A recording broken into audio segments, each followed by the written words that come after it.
students, welcome to my channel Equilibrium Science Hub. Today we are going to see another previous year question based on MSc CET 2019. Question based असेल chemical thermodynamics वर. Question बघा, identify the equations. Means आपल्याला 4 equations given आहे आणि त्यापैकी आपल्याला identify करायचं आहे in which change in enthalpy is equal to change in internal energy. Means आपल्याला चेंज इन एन्थाल्पी इक्वल दाखवायचे चेंज इन इंटरनल एनर्जीला. इथे डेल्टा एच असेल चेंज इन एन्थाल्पी आणि डेल्टा यू असेल चेंज इन इंटरनल एनर्जी आणि दोन्ही आपल्याला equal दाखवायचे आहेत.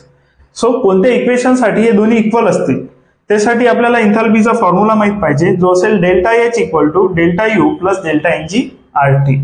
बघा आता हे इक्वेशन मध्ये delta H equal to delta U दाखवायचं असेल so delta N G R T ची व्हॅल्यू व्हायला पाहिजे 0. जर याची व्हॅल्यू 0 झाली सो टर्म येऊन जाईल आपल्याकडे delta H equal to delta you.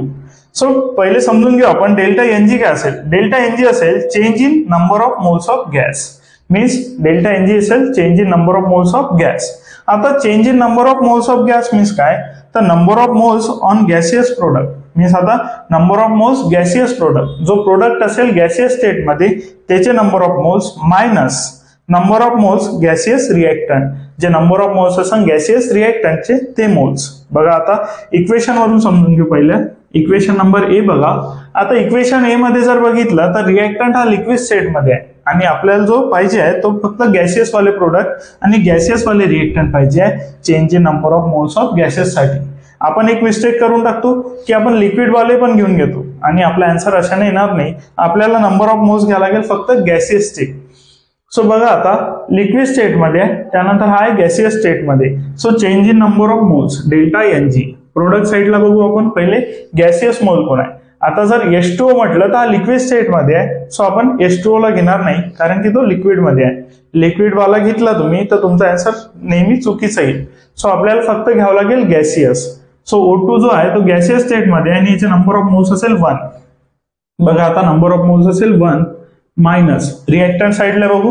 Reactant साइडला बघा पुन्हा H2O2 जो आहे तो लिक्विड स्टेट मध्ये आहे आणि गॅसियस रिएक्टंट या साइडला कोणीच नाही. सो नंबर ऑफ मोल्स गॅसियसचे येईल 0.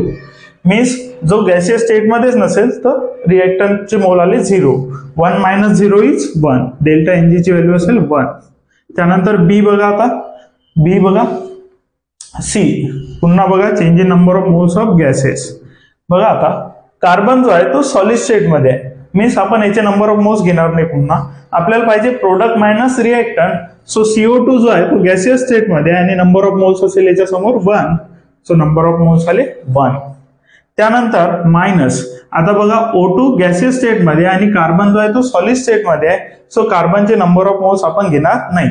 आपण फक्त नंबर ऑफ मोल्स घेतो गॅसियसचे. सॉलिडचे पण नाही घेत आणि लिक्विड पण नाही घेत. फक्त आपण नंबर ऑफ मोल्स घेतो गॅसियसचे आणि रिएक्टर साइडला गॅसेसचे मोल आहे पुन्हा 1. So 1 minus 1 is 0. 1 minus 1 delta N G ची व्हॅल्यू होऊन 0. आता डेल्टा एन जी ची व्हॅल्यू जर 0 असेल तर बघा आता delta N G R T काय असेल. पुन्हा बघा 0 इंटू आर टी.